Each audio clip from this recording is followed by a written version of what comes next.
Hello అందరికి, ఇవాళ అయితే ఈ మిడ్డీతో డ్రెస్ కుట్టబోతున్నాను. డ్రెస్ అంటే డ్రెస్ కాదులేండి, చూద్దాం మా పొట్టిదానికి 2 జతలు అవుతాయా లేదా అని చూస్తున్నాను. సరిపోద్ది అని అనిపించింది. ఫస్ట్ అయితే ఫ్రాక్ కోసం కట్ చేస్తున్నాను అనమాట. ఆ తోటికోడల వాళ్ళ పాపకు అనమాట. ఈ మిడ్డీ కూడా తనే ఇచ్చి ఫ్రాక్ కుట్టమనేసి, నేను వచ్చేసి 2 డ్రెస్లు అవుతాయి అని అనుకుని కట్ చేస్తున్నాను. మంచి క్లాత్ తో ఏ డిజైన్ అయినా ఏ మోడల్లోనైనా మనం చేయొచ్చు.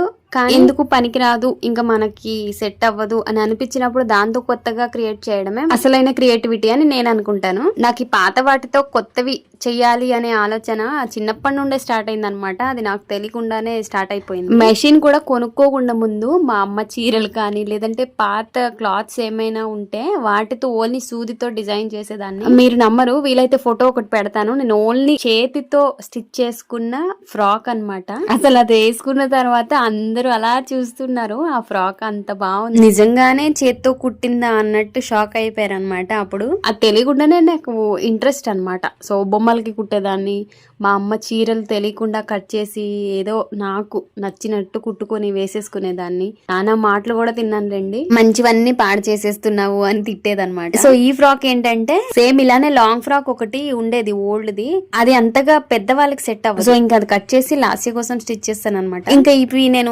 చూపించాను కదా, ఆ ఫ్రాక్ చిన్న పాప కాబట్టి అంటే బక్కగా ఉంటది నా అలాగే. సో 2 డ్రెస్లు అయితే అయ్యాయి, ఒక ఫ్రాక్ అండ్ ఒక ప్లాజా ప్యాంట్ లాగా చిన్న టాప్. క్లాత్ ఇంకా ఎక్స్ట్రా ఏం మిగలలేదు, అందుకే థ్రెడ్ తాళ్ళు కానీ లేదంటే హ్యాండ్స్ కానీ ఏమి పెట్టలేదు. ఇంకా ఇది లాస్య కోసం కుట్టింది, దానికి వేసి చూపిస్తున్నాను. సాటర్డే స్కూల్ కి వేయడానికి బాగుంటది అనేసి. మెషిన్ గురించి అడిగారు కదా, ఫుల్ వీడియో అయితే రేపు అప్లోడ్ చేస్తాను, డోంట్ మిస్. ఇంతకీ పాత వాటితో కొత్తవి ఎలా ఉంది?